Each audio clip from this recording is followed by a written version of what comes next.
Hawu Milikidlisi, sanibonani wey'ngane zakwethu, ngibingelele bafowethu nodadewethu. Bafowethu, njengoba nazi ukuthi i-team enkulu okuyi-Kaizer Chiefs iyagijima kusasa. Iyagijima kusasa idlala ne-Durban City.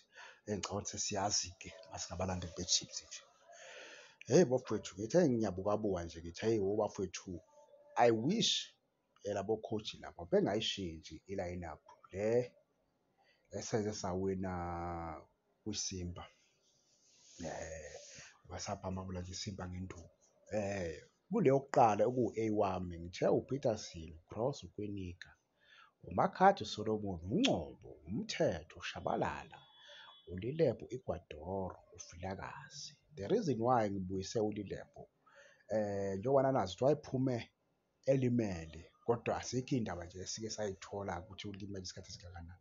Ucabanga ukuthi nje kwaba injury encane yabo.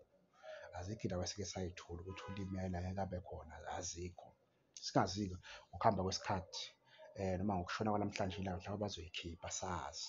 Unamba 2 wami-ke okuwu-B phecelezi kuba uPeterson, kuba uCross, kuba uKwinika, kuba uMakhado. Sathi soyishintsha la kuSolomon sathi Munywa, la engicabanga ukuthi uSolomon noMoyana bawumuntu oyedwa. Bawumuntu nje badlala ibhola elifanayo ncamashi. Sabuya sathi Ngcobo, sathi Cele. Laphana-ke engicabanga ukuthi u-coach banokuvamisile futhi ukusifaka kanje i-line-up. Angeke kube into ethusayo, yabo. Kwaba uNgcobo, kwaba uShabalala lapha kuMabhulu sathi kuShabalala sathi uMabhulu. uMabhulu engicabanga ukuthi naye uyayidinga ukuqaliswa, engicabanga ukuthi u-comfortable ebholeni umjida, sesiyobona khona kusasa-ke. Kube lapha kuLelebo sithi Velibhayi. UVelibhayi okuwumfana-ke ongene wayitshengisa-ke naye ukuthi cha ngikhona madoda ngiyaninqoza nami ngiyalifuna ijezi. Bafowethu, izoba mnandi le sizini njengoba nazi-ke ukuthi iGwadoro uzobe ekhona futhi ngiyacabanga vele uzoqala. Ayikho into engenza engaqali. UVilakazi vele siyamdinga ukumbona kwi-line-up. Siyamdinga ukumbona kakhulu iy'ngane zakwethu. UVilakazi ube na 2 assist eqala nje igemu. Singazi-ke kusasa ukuthi mayeqalile uzokwenza njani umfana omncane. Uzokwenza njani intwana yethu umfana omncane bafowethu. Asike sihlale phansi sibukeleni-ke iy'ngane zakwethu kusasa ngo-7:30.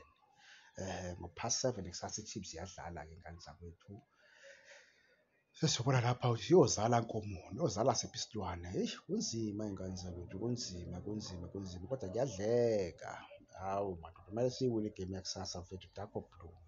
Kumele siyiwine, kade singawini iy'ngane zakwethu, kade singawini yabo. Singayibali igemu ye-CAF kwi-league nje sinamagemu cishe aphelela ko-4 singenayo iwini. Engicabanga ukuthi iwini yakusasa siyidingise kwembuzi yomsebenzi, yabo. Siyidingise kwembuzi yomsebenzi iwini yakusasa. Ngibonge iy'ngane zakwethu nibe nemini enhle.